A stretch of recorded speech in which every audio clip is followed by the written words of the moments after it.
Welcome to Crawlspace. I'm Tim here today with Lance. Lance, how are you today? Doing great today, Tim. It's a wonderful autumn day here in New England. The leaves have just started to change, so you get that beautiful foliage coming out. Is your mood blossoming? The foliage of your mood? Yeah. It's turning orange, and I guess. I don't know. It's good.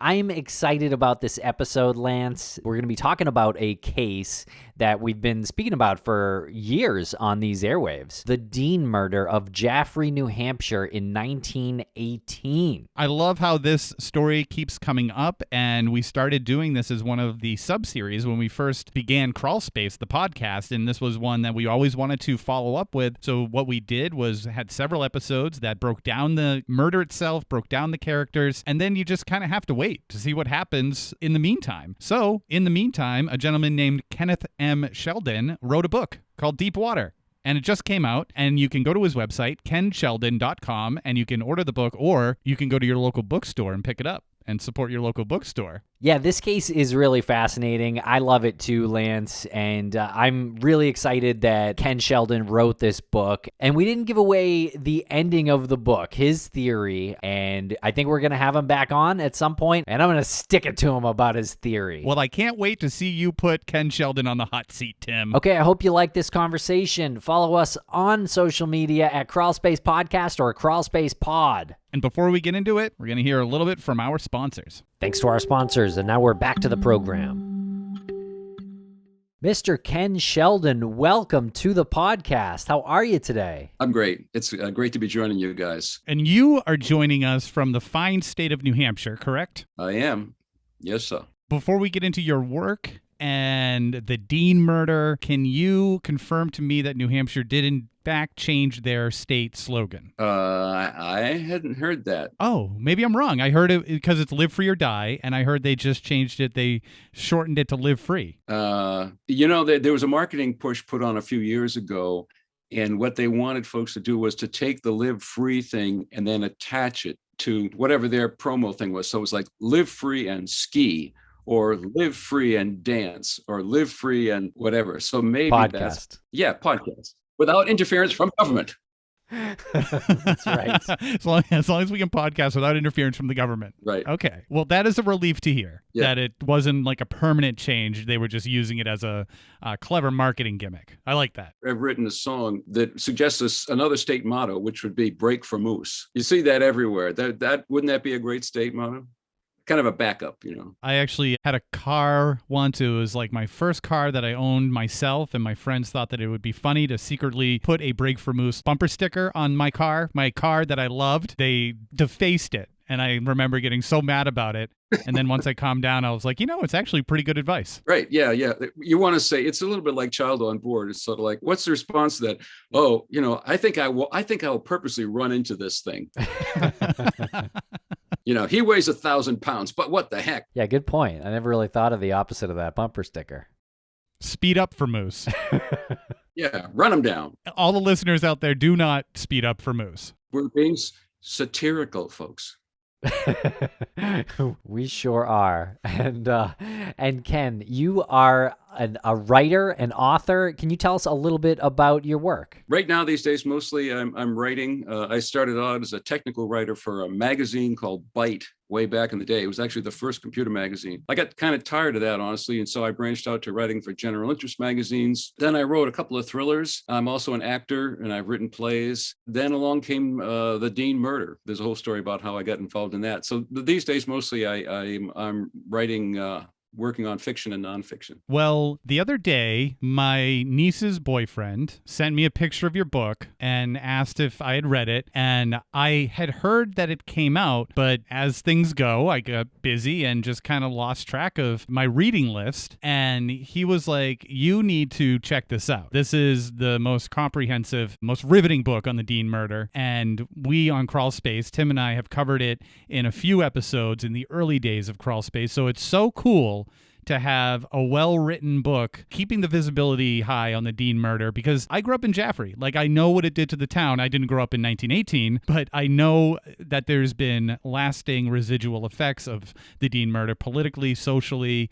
People still don't talk about it there. There are families that are embedded in it. So good for you, and all of these accolades that are on my Zoom background really do the book justice. Well, thank you, Lance. I think I said that way back a few years ago when I started doing my research, your podcast series on the Dean murder was one of the things I listened to. So thanks for that. It was helpful to get started. It's certainly a case that it still resonates in the town of Jaffrey. I think it's a little better now because anybody who was alive at the time is pretty much gone. But for years and years and years, as you say, people just would not talk about it. They would say things like, "Oh, my grandfather knew who did it," but he wouldn't say, because frankly, people were afraid.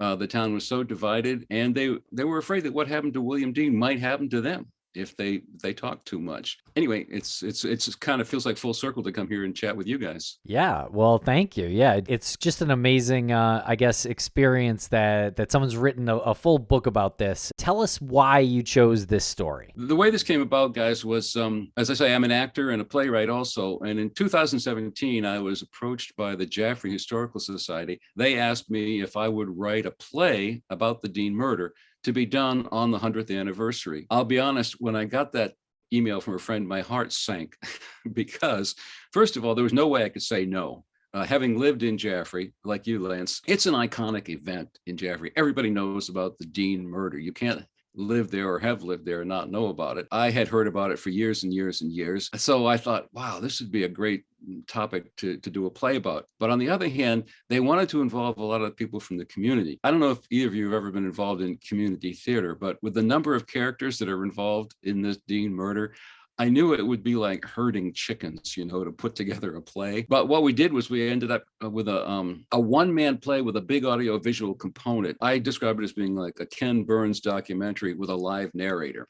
So in the play on screen, you see photographs of the actual people and the witnesses with voiceovers done by folks from the town of Jaffrey, sometimes including the actual descendants of the people that are on the screen, which was very cool. And off to the side is me as Bert Ford, the Boston American reporter. So wrote the play. We performed it on August 13th, 2018, 100 years to the day of his murder, about 2 miles away from where he was murdered at the Jaffrey Center Meeting House. And it was very, very successful. We were sold out. And I did it a couple times since then. I continue to do that. But having written that play and all the research that went into it, and it was a ton of research, including your podcast. And I thought to myself, there needs to be a good, in-depth, comprehensive book written about this, because that had never been done. As you know, there's a transcript of the grand jury hearing that was done. There was Bert Ford's book, which was basically a collection of newspaper articles. There were a few short fictionalized accounts and even a couple of unpublished manuscripts written by people at the time, but nobody had ever done an in-depth report. So I thought, you know what, I'm gonna do this. And took me 2 years, and hence Deepwater. Now, when Netflix approaches you for the docuseries based on your book Deepwater, you have to contractually agree right here at this recording. The only stipulation is that the two podcasters who inspired you to write it are heavily featured. Sure. Listeners won't be able to see my fingers crossed, but No, we'll cut that part. Don't worry. No, that's fantastic. And we actually had met with the Dean Murder Group. That was right early on. We interviewed all of them, and they had talked about doing a play. And I'm so glad to hear the way in which you executed that play, because when we were talking about it, we were like, that's a lot of people. The thing is, I've acted professionally, and so I have the utmost respect for professional actors. And I've also done community theater, and that's a fine, wonderful thing. You just wouldn't be able to pull it off, with that number of people, as you say. Yeah, it's a lot. It's a big story. It's a lot of moving parts. And that was frankly the challenge that I had putting the book together. I tell people that researching this, there's 1,000 pages of FBI documents, which aren't necessarily in order. There are the grand jury transcript, which is not an easy read, as I know you guys know. There are all these other manuscripts, hundreds and hundreds of newspaper articles, etc. It's like being given 1,000-piece puzzle, except that you're not given the box with the picture on it. So you don't really know what the puzzle shows. You're not even sure you have all the pieces of the puzzle. And it may be that some of the pieces that you have don't go to this puzzle.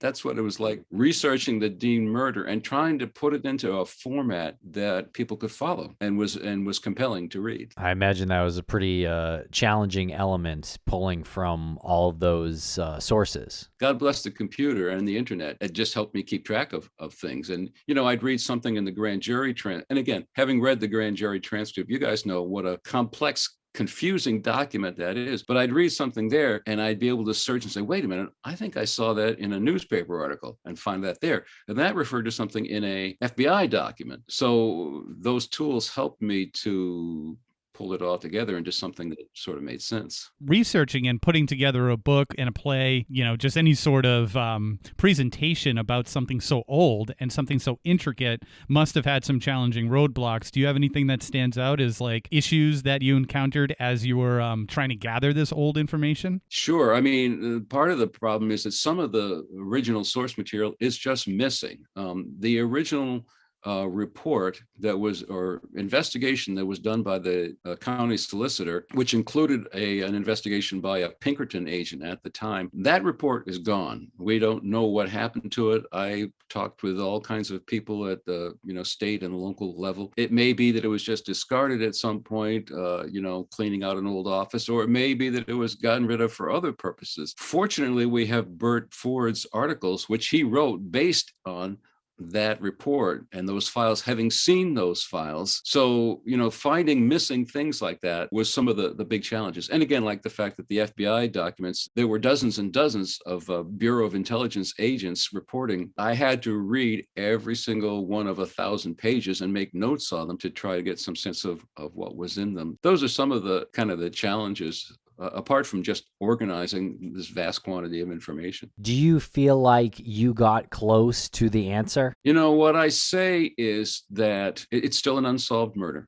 In writing the book, I wanted to have some kind of a narrative arc to it. Nobody wants to get to the end of a murder mystery, even if it's a true one, and go, and we still don't know who did it. So in presenting all the information, but when I get to the end, there is what I say is a proposed solution, one that fits all of the facts that we now know. And that was a big part of the book. The initial part of the book is just a retelling of the murder based on what they knew at the time. And then the middle part of the book, which is called Revelations, is all the stuff that came out after the murder. The Bert Ford book, the finding of the grand jury transcript, my own work, stuff that provided information that we didn't have. And then the third part of the book is a retelling with all those pieces plugged in. And at the end, I have a proposed solution that fits what we now know about the murder. And I have to emphasize that it's a proposed solution because we'll never know, but I kind of leave it up to the reader to say, well, did I do a good job? Do you buy my solution? I'm always curious about cold cases and looking back at older cases too. And with all those documents from the FBI, do you think that the Bureau actually got close to solving it at any point? The problem was a couple of things. One, the Bureau of Investigation was a nascent organization. This was before it was the Federal Bureau of Investigation. So it was very loosely organized. A lot of the agents were essentially volunteers. They were more or less capable of doing the jobs that they were doing. And so some of them were pretty astute individuals, and others were really shooting from the hip and would come up with some kind of wild theories that didn't hold any water. And then, of course, the problem was that World War I ended. When it did, any reason for the FBI to be involved was moot. And so they essentially stopped what they were doing. And then, of course, right at about the same time, the flu pandemic of 1918 hit and the world kind of shut down for a while. They may have nibbled around the edges of the truth, but sadly, they never came to any real unified conclusions about it. There were desires for them to go back into it and investigate it, but those never came to anything. And again, probably because the war was over and people just wanted to move on from anything that had to do with espionage. It's crazy when you think about this small town in New Hampshire, southern New Hampshire. It's got this one mountain, Mount Monadnock, quaint little town, and back in 1918, you can picture it with the horse carriages and gentlemen walking along with their hats and tipping them to the ladies, and then you throw in like espionage. Why is there espionage going on in Jaffrey, New Hampshire? Well, and that's the first question that everybody asks. And it was the first question that I asked, frankly, when I finished reading the grand jury hearing, because myself, like you, Lance, having lived there, it's a small town, it's our town, or it's next door to our town. So the whole idea of Germans espionage operating there seems kind of preposterous. If you read all of the research and talk to the people that I've talked to, it's not totally out of the question that espionage was going on at the time. The theory was that German spies were signaling lights from Mount Monadnock to the seacoast, maybe hopscotching through various peaks along the way. Unfortunately, there was never any hard evidence to prove that, although there's never been any way to absolutely disprove it either. So although it sounds ludicrous when you first hear of it, I'd say it's not totally out of the realm of possibility. I mean, if you're a German spy and you're looking to signal from a place in the Northeast to Boston Harbor, and you're looking at those mountain ranges and Mount Monadnock falls where it falls, I mean, that's a pretty solid spot. Yeah, and it's close to within signaling range of Fort Devens in Ayer, Massachusetts. Yeah. I mean, troops shipped out of there. And so it would have been very useful information for the German Navy to know, hey, a ship is taking off from Fort Devens with a shipment of troops. And the other part of this that needs to be said is that we now know that the German government was involved in sabotage operations in the United States at the time. The German ambassador had a slush fund of $30 million, and he was funding sabotage against, military and industrial sites. Now, sabotage isn't the same as espionage, but again, the fact that that was going on leads one to say, again, it's not out of the realm of possibility. We're also engaged in espionage. And you guys both hit the nail on the head, I think. When you first hear that story, it seems like, well, this is such a small town. How would this town be targeted and why? It completely sounds unbelievable at first, but when you look deeper, it doesn't seem so unbelievable. Tell us about some of the characters involved. Who was Kohfeldt? Lawrence Kohfeldt was a tenant who lived at Mr. Dean's house. Dean had two houses, a smaller cottage and a large summer house. Finances got tight for them, and so he and his wife moved into the cottage, and they rented out the summer house. And so this guy, Lawrence Kohfeldt, and his wife and stepdaughter moved into it. Kohfeldt was what we would probably call a trust fund baby today. He came from money. His grandfather was Boss McMains down in Pennsylvania. He was a very powerful and wealthy, politically connected guy who left millions of dollars to his daughter and grandson. And Kohfeldt lived on that money. Basically didn't work, which was not that cool at the time during World War I. You were either supposed to, be fighting the war or supporting the war in some way. And he spent his time riding his horse around or driving his big Marmon car around Jaffrey and the region, and therefore attracted a lot of attention to himself because, again, in a small town like Jaffrey, if you want to attract attention, just live like a wealthy person with a lot of money to spend, and also have a last name Kohfeldt that sounds vaguely German. So early on was one of the suspects. The first suspect, of course, was Mary Dean, William Dean's wife, because she was suffering from dementia. So the theory was that she murdered him in a fit of insanity. And then the third,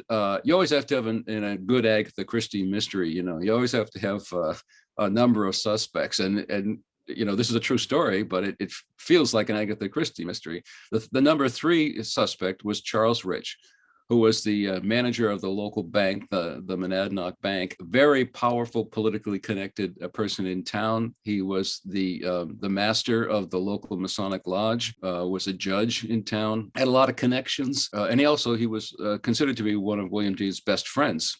They spent time together, they socialized. But the day after Dean's body was found, Mr. Rich had a black eye and cuts and scratches on his face, which he said that he got from a kick from his horse in his barn. But a lot of people had trouble with that story, especially since he changed the details every time he told it. So those are your 3 major suspects. And then, of course, you have a lot of, again, like an Agatha Christie mystery, a lot of secondary interesting characters that come in. And we'll be right back after a quick word from our sponsors.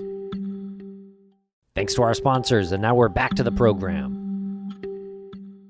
part of the whole story that I've always had trouble, I guess, like connecting the dots on, the morning of the discovery of his body and how that message was relayed to the people in town because, like you said, Mary Dean was suffering from dementia. And it's never, I mean, there's so much text on this, it's very dense, but there's never any like, this happened, then this happened, then this happened, and that's how they all got up to the Dean property. There's always been a little bit of gray area in there. And I know that certain individuals showed up before there was real call to action to look for him, right? So is there a way that you can break that down in a chronological sense that can maybe connect those dots for us? Yeah, I mean, basically, I do that in the book. The way it sort of unfolded was, according to Mary Dean, she waited all night for her husband to come back from the barn. And when he didn't, she went out to look for him and couldn't find him. They had a telephone. She began calling people. I think the initial response was, it's Mrs. Dean. You know, she's starting to be a little confused. And so maybe people didn't pay that much attention to it. But gradually, people started, a good neighbor, Martin Garfield, came to reassure her or look for her husband, and he couldn't find him. So more people started to show up. So the word kind of gradually got out. And when it became obvious that, well, no, he actually does seem to be missing, then more and more people started to show up and look for him. At which point it turned into kind of a fiasco because, back then they didn't understand forensic science like we do now. You watch these crime TV shows and the first thing they do is tape the area off and everybody puts on the blue gloves and anything they pick up, they put in a bag. Nothing like that happened back then. Forensic science was just in its infancy. They had fingerprint technology. That's about what they had at the time. The area was not kept clean. People were allowed to walk around, and sightseers, after the word got out, because it's a small town. Yeah, we don't have the internet and social media, but they have the fence, the backyard fence, and gossip, so the word got out and many people started showing up just curious to see what was going on, and were allowed to walk around and handle evidence, but basically just destroy what might have been good evidence at the time. I'm not sure if that answered your question, Lance, but that's sort of the way it kind of rolled out. But in the book, I lay it out sort of almost minute by minute, because that's one of those things that took me an awful lot of time to unravel. As you say, okay, this person says it happened, and this person says it happened then, so you have to sort of put all this pieces together to sort of see, okay, what really happened. I have not been to the Dean property, but as I understand it, there are several buildings on the property. There is the house, there is the barn, and there is like a carriage house. It's a smaller house. It's a cottage. It looks like a little kind of ranch kind of house. The two houses are still there. The barn is not there. It was taken down not too long after the murder, I think. Yeah, it's I have been there and given a tour of the place with the current owner, and it's helpful because you learn things like the two houses were about 100 yards apart, and the barn sort of sat between them, but down a slope. Once you see that slope, it makes you realize how far the murderer or murderers had to carry the body, essentially uphill, to get to the cistern, which is outside of the summer house. The other thing it's kind of interesting to think about is that there's a lot of trees there now. And back in 1918, the good part of the southwestern New Hampshire was clear cut. People had cut all the trees for wood, for fuel, or because they were grazing sheep or pasturing or whatever. And you could see for miles and miles. If Mr. Dean had a light on in his house at night from town, you could probably see it. And from his house, you could definitely see the lights of town, the church steeple, and that kind of thing. So that's kind of important to keep in mind. Just trying to get a sense of the property, because I feel like a lot happened that night, and I guess it clearly did. So the Deans were staying in the cottage at the time.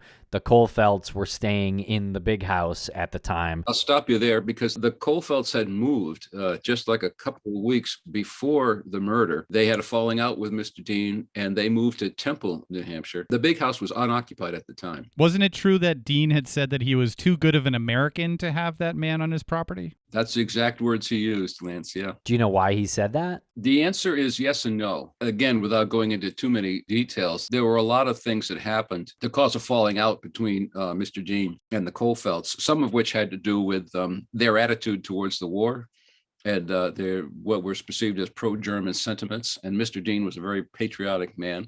some of which had to do with financial stuff that had nothing to do with the war. That was things like he had turkeys that he kept in the barn. They had to share the barn, and that wasn't part of the original agreement, and they fell out about that. So when he made that statement, it was either had to do with feeling that they had a pro-German attitude, or that he had learned something more. The conversation he had the day before he was murdered with Mrs. Aria Morrison, a wealthy lady from Peterborough, and he told Mrs. Morrison that he had important information for the government and wondered if she had any contacts in Boston that she could have come up to talk to him. He said he had important information. He would not tell her what that information was. And to this day, we don't know precisely what that information was. I posit at the end of the book what it might have been, but we don't know exactly.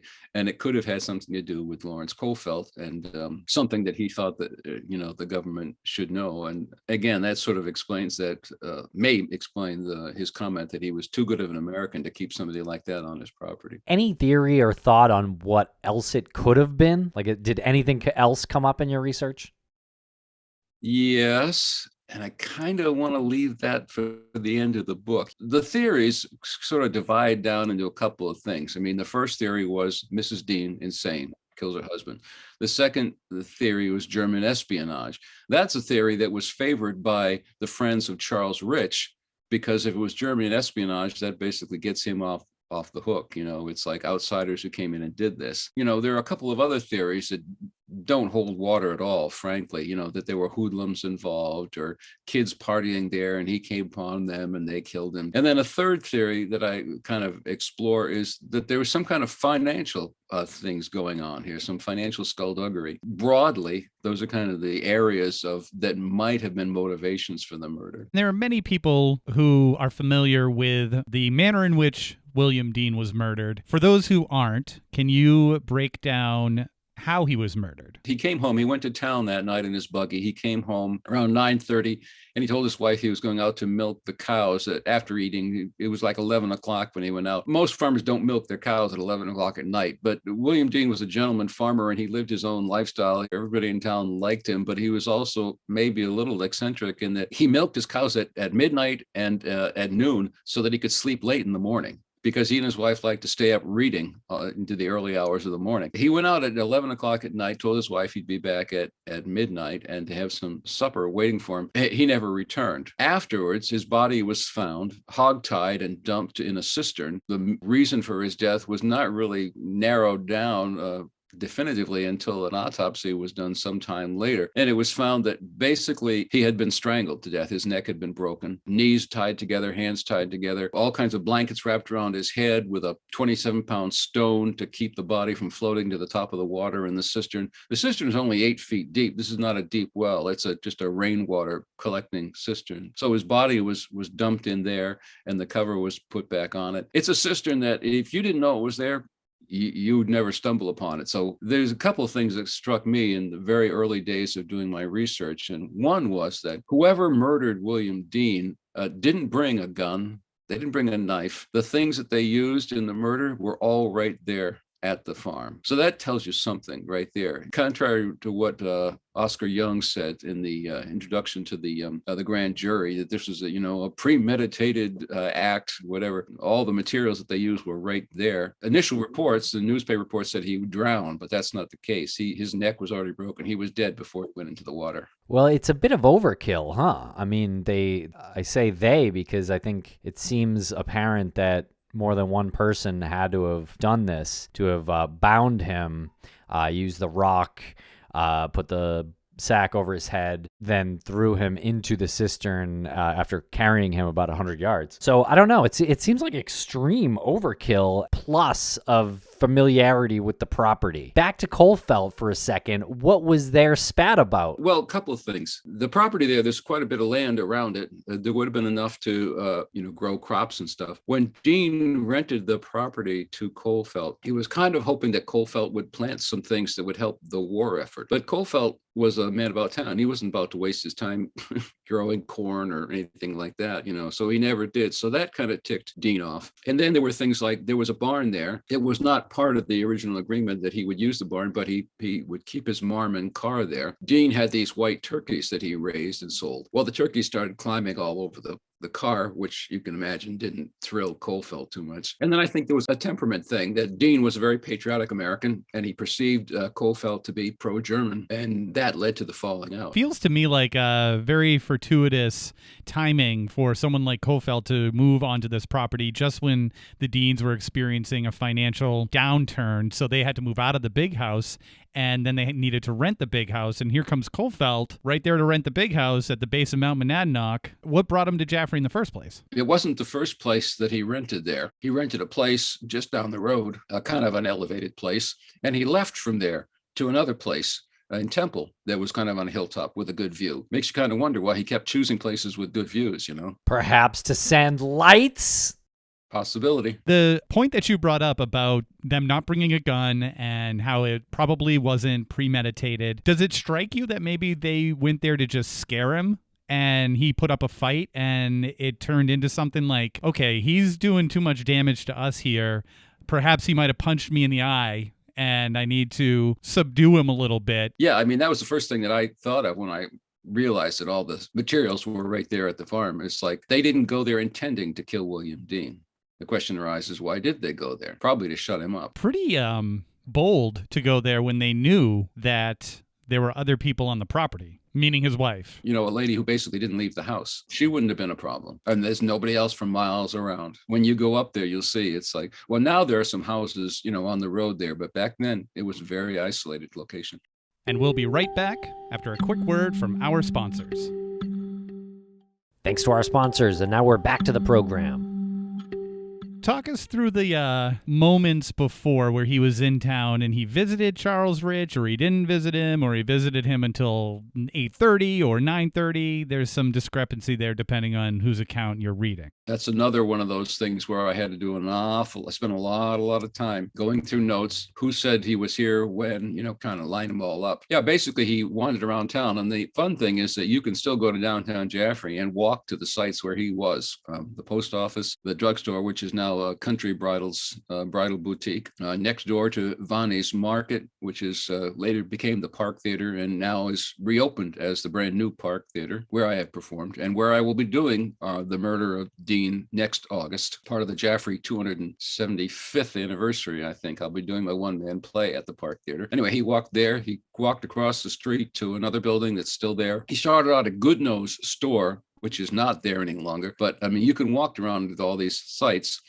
And then the house where he may or may not have visited, Charles Rich's house, which sits just behind the library, is still there. And actually, I had a chance to tour that. The people who live there now have been renovating it, so it looks pretty much exactly the way it did when Charles Rich lived there. Kind of fascinating to stand on the front porch and think, or in the backyard, and to see, well, this is where Mr. Dean pulled up and dropped off Georgiana Hodgkins before going home. And to go into the barn and see the place where the horse supposedly kicked Mr. Rich. I walk in there, and up on the wall is a knob and tube switch. And I asked the current owner, I said, is this original? He goes, oh yeah, that's original. The same light that would have been there when Charles Rich lived there, that he would or wouldn't have turned on when he came in to feed his horse. For those who don't know who Georgina Hodgkins is, who is she?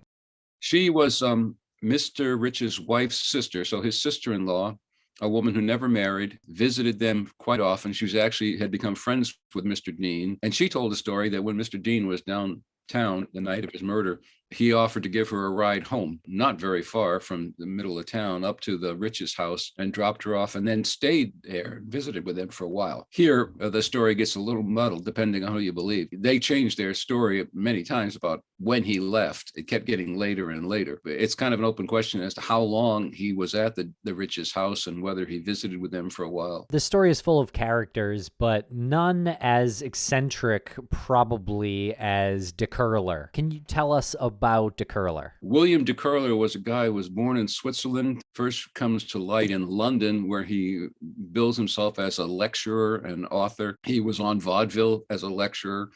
He basically had to leave London because he was fortune telling, which apparently was against the law at the time. He came to the United States and tried to set himself up as a journalist. When he became aware of the Dean murder, he was actually asked by Dean's brother, Frederick, if he would come up and help. He presented himself as a psychic detective. Basically, what he was probably trying to do was to get a good story to make a name for himself as a journalist. He came to town and he kind of rode roughshod, annoyed a lot of people. People either thought he was the best thing to happen to the case or the worst thing to happen to the case. I'm kind of mixed myself, because on the one hand, he asked a lot of questions that nobody else was asking. On the other hand, he kind of flew from the hip and had some really crazy ideas. He's a very interesting character. In fact, I've been collecting notes because he might actually become the subject of another book at some point. Oh, please. Yes. Yeah, that would be good. I always kind of pictured De Curler as like a math assignment, like homework in high school, where you have to show your work in how you got your answer.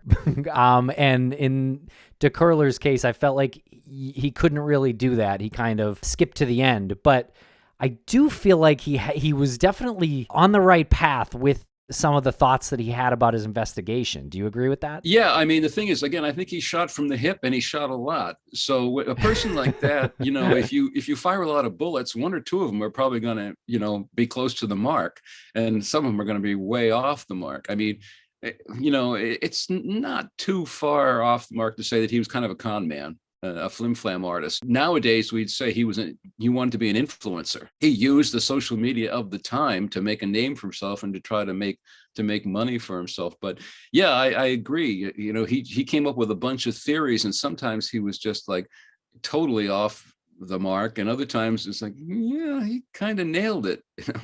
I think at the very least, he was very threatening to the parties involved, because they didn't know what he was going to do. And like you said, he was shooting from the hip, and who knows? I mean, back in 1918, he's calling himself a psychic detective. Right. Maybe there's some people who are thinking, okay, that's a complete ludicrous thing to call yourself, but who knows what kind of info they had at the time? Maybe a lot of them were like, maybe this is true. Yeah. And there was not like there was any, a Bureau of Psychic Detection that he could, register with, and have a certificate from or anything. That the science of detection was in its early days then. People did set themselves up as detectives, but some of them with skills like Alan Pinkerton, and some of them with basically just a lot of fluff and PR, like William De Curler. What's your thoughts on the evidence that the Historical Society still has in their possession? Well, that's a fascinating thing. I mean, it goes back to the chapter in the book about the finding of the transcript of the grand jury, which was sealed for maybe 60 years or so, and only came to light kind of accidentally. And when they came to light, the clerk of court in Keene, New Hampshire, also found a box of evidence and asked the Historical Society if they would like to have it. So they have this evidence, and so it's a little weird to see. I mean, Mr. Dean's shoes are in there, the pants that he was wearing, the shirt, the rope that was tied around that probably broke his neck, the bloody doorknob from the barn is there. So it's a little weird to be able to just see this actual evidence. Now, there is evidence also, as I explained in the book, there is some evidence that's missing. Like when they drained the cistern after taking his body out, looking for clues, they found a silver cigarette case at the bottom of it that was marked "Made in Germany." That silver cigarette case was panted up, set on the grass, given to the sheriff at the time, and has never been seen since. A lot of other cigarette cases came into the picture. There's a whole chapter in the book about this, and sorting out which cigarette case was seen where and when was another kind of puzzle that literally took me a week to kind of unfold with a flow chart about, okay, this cigarette case appeared here, this one went here, this one went there, but that silver cigarette case from the bottom of the cistern, which would have been a crucial piece of evidence, disappeared and has never been seen since. Let's say, hypothetically speaking, in your opinion, should a DNA testing service volunteer their services to pull some of that blood that's on the doorknob and on the shirt and the burlap bag and any other DNA from that evidence that they have? Do you think that they would be open to turning that over? I actually investigated this, and sadly, there are two problems with that.